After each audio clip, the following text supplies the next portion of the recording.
Hola! Oh, pardon, that seems very noisy. I think it's too loud. Good morning. I'm Gabrielle. I'm very pleased to be here. That was a wonderful, wonderful, exciting debate. I would like to begin by telling you something about myself. I could talk to you about what I do, but I've done many things in life like most of you. I'd rather talk to you a little bit about who I am. I run my life with some things that I use to steer. They are the desire to contribute to the world, the desire to keep learning, and the desire to build good, strong, loving relationships. They're my steering mechanisms. When I've studied my character strengths, which I'll encourage all of you to do after today, I find that I have character strengths of creativity, courage, and curiosity. And they're the kinds of things that also help me drive my life.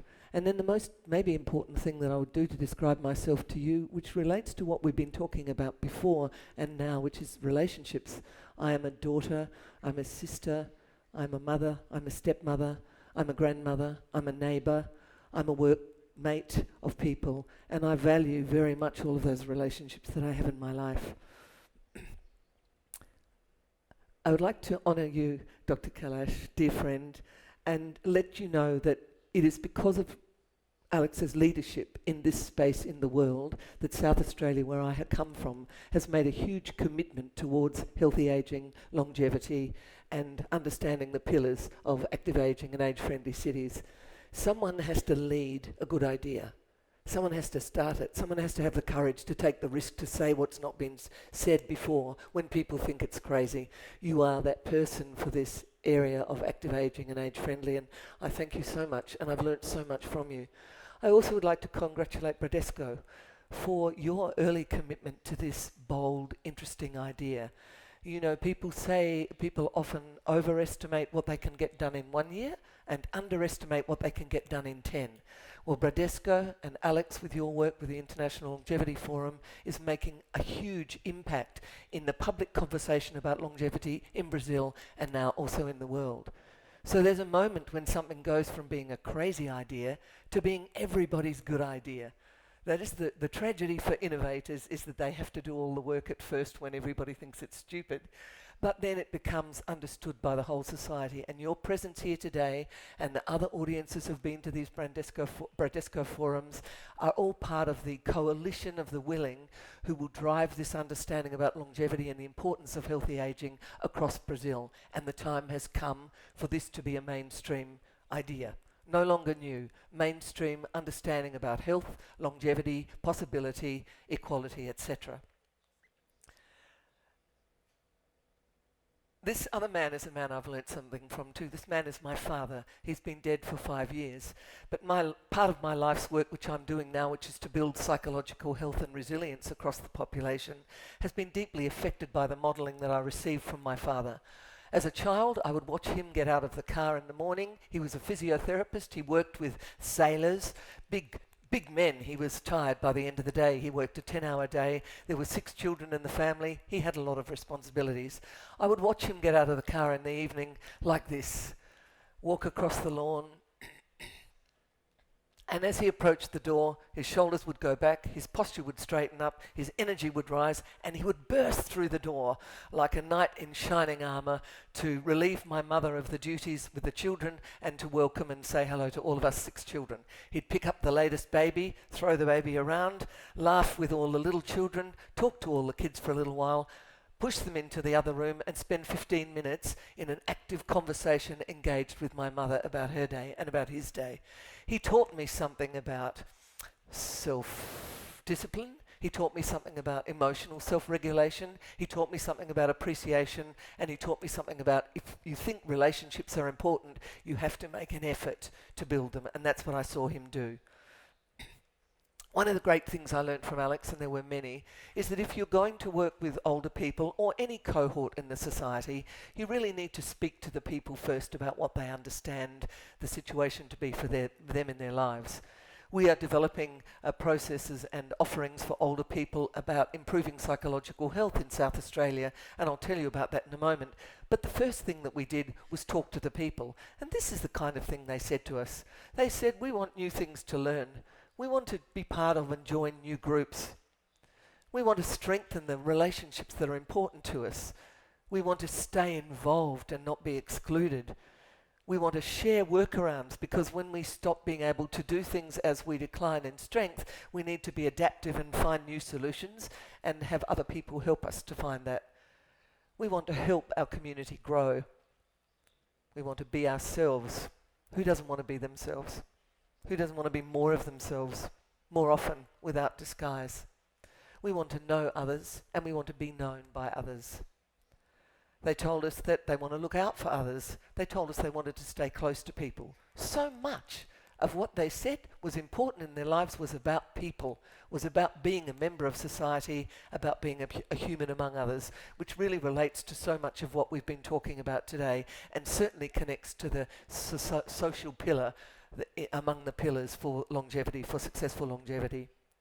I have a story to tell you about what's happening in South Australia. This crazy looking building looks like a spaceship. Some people call it a pine cone, is a research centre. It's the South Australian Health and Medical Research Centre, and we do some incredible research there on cancer and mind and brain, and my centre sits within the mind and brain theme. Some years ago, I was running the Adelaide Thinkers in Residence program, which is why we brought Alex to Adelaide. But we also decided to ask ourselves the question is it possible to take a population health approach to building psychological health? Is it possible to gradually move people towards flourishing so that fewer people fall into mental illness and more people are mentally well? Let me just check. Is this microphone, it's very, I'm sorry, let me fix it. Could you help me fix it? Hello? Yes, I'm so sorry. Sorry, everybody. Yeah, okay. We'll try that. Hello, is that better? Oh, I'm so sorry, everybody. You had to put up with that. It was horrible for me too. Anyway, so we wondered whether you could build psychological health at scale. So we invited the world leader of positive psychology, Dr. Martin Seligman, to come and be a Thinker in Residence program, or be a part of that program with us. And we introduced him to over 14,000 people in our state, the politicians, the doctors, the psychiatrists, psychologists, and the teachers. He spoke to us about the latest science of positive psychology, which has grown out of the body of knowledge known as psychology. And he said that, we now know that well-being is measurable, teachable, and learnable.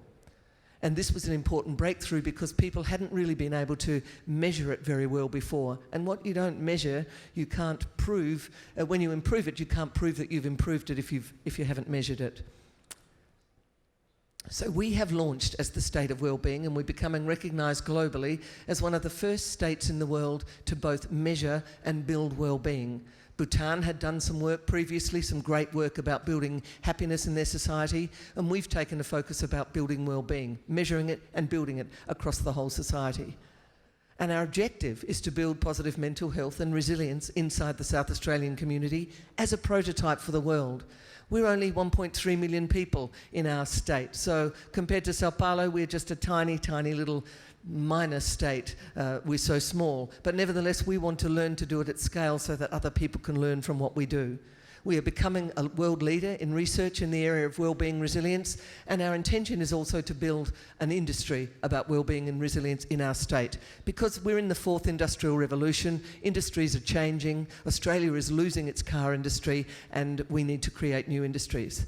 Inspired by Alex's work too, we've taken a life course approach to our work in building psychological health. We are creating a whole social movement of people who understand that their mental health, not talking about mental illness, but their psychological health is important, and to understand how to build it. So how did we do it? It's one thing to have a bold goal, let's make everybody more psychologically healthy, let's build the resilience of the whole population. It's quite another thing to do the painstaking work to figure out how to do it, and to figure out how to do it so it's cost effective across the whole society, reaching wealthy people as well as people who do not have money. The first thing we had to do was decide which measurement we would choose to have. Remember, what you value, you measure. We normally in society value money, and we value the transfer of money and the transactions of money with GNP and GDP, but we're interested in measuring well-being and resilience and the psychological capacities of humans, which you can see from the previous conversation about health is so important. The internal motivation to take positive action for yourself across your whole life is very important. How do you build that? Can you build it? The answer is yes, you can. So we adopted Martin Seligman's dashboard of well-being, PERMA, positive emotion, engagement, relationships, meaning, and accomplishment. Stop and think for a moment. If you had more positive emotion, better engagement at work or with family, improved relationships, more meaning in your life and a feeling of accomplishment, would you feel better? I think you would. It's very straightforward, and fortunately the evidence behind this model is very strong, and it applies very broadly across all ages. We're also interested in optimism, and we heard from previous speakers that optimism is a critical capacity for human beings. The good news is optimism can be built. And so we want to measure optimism, and we want to measure, because optimism is also a precursor for resilience, as we heard. We also measure physical activity, nutrition and sleep. For reasons that you've heard before, they're very important matters, not only to the biological strength and the functional capacity of human beings, but also to their psychological strength, and that evidence is quite clear. So we are interested in making that knowledge, that concept of PERMA+ known across our whole society, so that people really understand what sort of meaning it's carrying and what sort of information it's giving them about how to build their mental health. But what is the new knowledge? Well, fortunately, the new knowledge is emerging strongly. It's emerging in the positive psychology science, it's emerging in organisational science, in science about motivation, in science about human relationships, and in the science of neuroplasticity. There are many people who've made a lifelong struggle, or no, actually, a lifelong pattern of being grumpy people. Oh, just don't mind about him, don't mind about her, she's a grumpy person, he's a grumpy person, they can't help it. That's not true. They can help it. They can help it. The science of neuroplasticity tells us that we can begin to develop new patterns and behaviours should we choose to, and that we can keep learning until we die. So our job was to translate the science into easy to understand and precision training so that it could reach everybody. We looked around the world and we found the best evidence about what had worked as a resilience training program in the past. This had been developed by the US Army for 1.3 million people. It was called the Comprehensive Soldier Fitness Program, and it was run by an amazing Brigadier General and medical doctor called Rhonda Cornum. The great evidence that they found, which we were interested in, was that by doing the resilience training, teaching people 10 resilience skills, it reduced the likelihood of a diagnosis for depression, anxiety, PTSD, and substance abuse. But as well as that, it increased capacity for adaptability, problem solving, coping, friendships, optimism, self-regulation, and social support. So that experience over 10 years now in the US Army has proven beyond a doubt that resilience can be built, and it's shown us the psychological constructs which can be put together and applied, and people can learn those constructs and improve their well-being and resilience. As Rhonda says to us, and she's one of our advisors in South Australia, she says people want to be physically fit, mentally tough and emotionally strong. Now it's the 21st century, it's the digital age. Things are changing, life is tough, it's going quickly. Everybody is feeling that pressure, and I know and I understand that Brazil is feeling some of those pressures very acutely right now. How are we going to get the extra strength to cope with the modern world and the longer modern world that we live in? Well, the good news is that we can take action, we can make choices. What are the competencies that are in resilience training? Well, these are they: self-awareness, self-regulation, optimism, mental agility, the ability to adapt, character strengths and connections, the ability to have good, solid relationships that can support you and that you can support others with. These are the things which are able to be built if you do the resilient skills training. Now, there was a researcher called Dr. Sonia Lyubomirsky who created a concept called the happiness pie, and she said that human beings, in terms of happiness is determined 50% by genetics and another 10% by life circumstances. Now, you can't do anything about your genetic makeup. You can sometimes and sometimes not do anything about your life circumstances. But 40% of people's capacity for happiness is determined by their own intentional actions. 40%.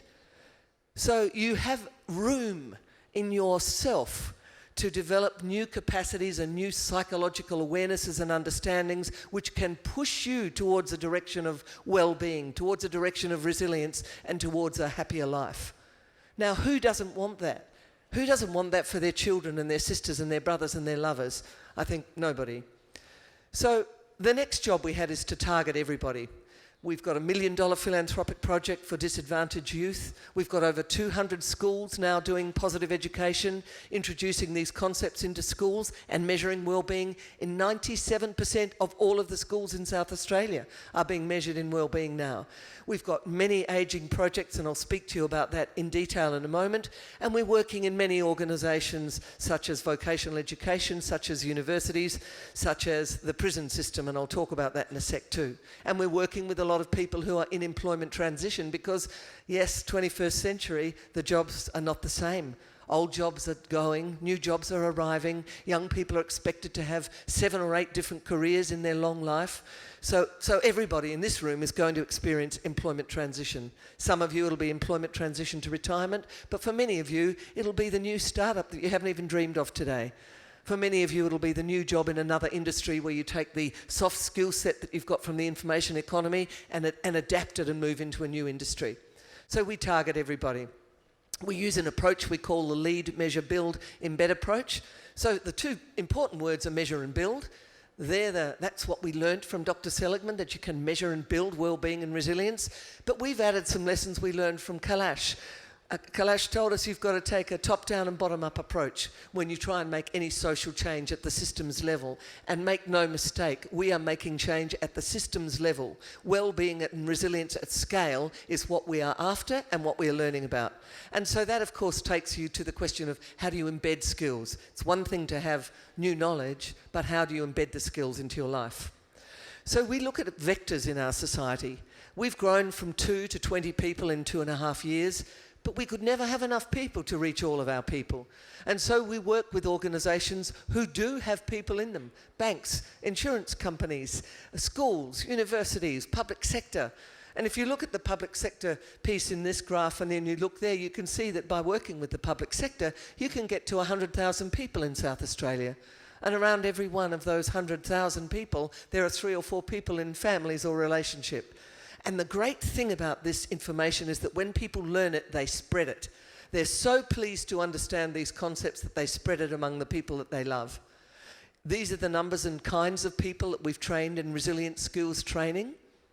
You can see a real diversity of groups, and many people from many different walks of life have really enjoyed the training. We have projects involving over 10,000 people. I won't go through that list, but you can see the different kinds of people that we're working with and the different kinds of organisations. So by the end of this year, we will have measured 38,000 people in South Australia, we will have trained 2,000, and we will have run courses for 36, courses or training or events for 36,000 people. So well-being at scale is what we are after, it is what we are learning about. Now, I know your scale is so far beyond this scale, maybe it's laughable for you to hear about this, but this methodology of using distributed networks, of using a simple measure, of using simple language that people can understand, taking science and presenting it to people in simple concepts, just like, say, CPR. Hands up those who've done CPR training. CPR, heart preventing, staying alive. I'm sure many of you would have done it. We're making the skills of psychological resilience as obvious as that. We're working in the Department of Corrections across the whole of the department, the prison system. Now, we can't take this information to the prisoners until we take it to the prison officers. It simply wouldn't be authentic, it wouldn't work. So we have to teach these skills to the prison officers first, and then we'll move into the prisons, and we've just started moving into the women's prison now. We're also working with manufacturers, and look at some of the results we got from one of the projects we did. After a 14-week intervention using a train-the-trainer approach with baseline measurement, training 12 trainers out of 200 staff, we had a 12% in resilience, 12% increase, but a 43% reduction in absenteeism. A 27% reduction in performance management and product quality improvements. So there's something interesting about this psychological improvement and psychological well-being and resilience. It has major impact on productivity and on work effort and on relationships, not only people's personal relationships, but their relationships with people at work, which also feeds into that productivity quotient. Let me tell you a little bit more in detail about this ageing project. You can see we used the lead, measure, build and embed approach again. We found some organisations who have big collections of older people around them. We asked the organisation to gather 200 people, normal citizens from all walks of life, rich and poor, and we trained 10 trainers from the organisation and some volunteers from the community in the resilience skills. And those people taught the resilience skills to the other 200. So what we've created here is a community approach which is distributed and affordable. You don't have to train everyone in the full version of it. You train trainers who deliver that training to wider groups. And then they did that, and then I want to also talk about the fact that after these 200 people had done a 5-week training of 200 people, 2 hours a week, to learn the skills, to learn about growth mindset, to learn the importance of strengths, to understand what their own strengths were, to learn about listening, to understand the importance of relationships, to learn about the way their mental operating system worked by learning about cognitive behavioural theory and learning about acceptance commitment principles. People began to learn all those things. Many of them had never heard of any of those ideas before, but they were learnable because of the nature of the training is quite precise and it uses common language and people find it easy to learn. So they'd learnt those skills. But the next important thing for humans to do is to decide how and if they're going to use those skills in their life, to modify that 40% that they have control of, to make new decisions about new transitions in the ageing story and in their longevity. And so we give them an extra 2 weeks where they discuss together in a highly social environment about how they're going to embed the skills.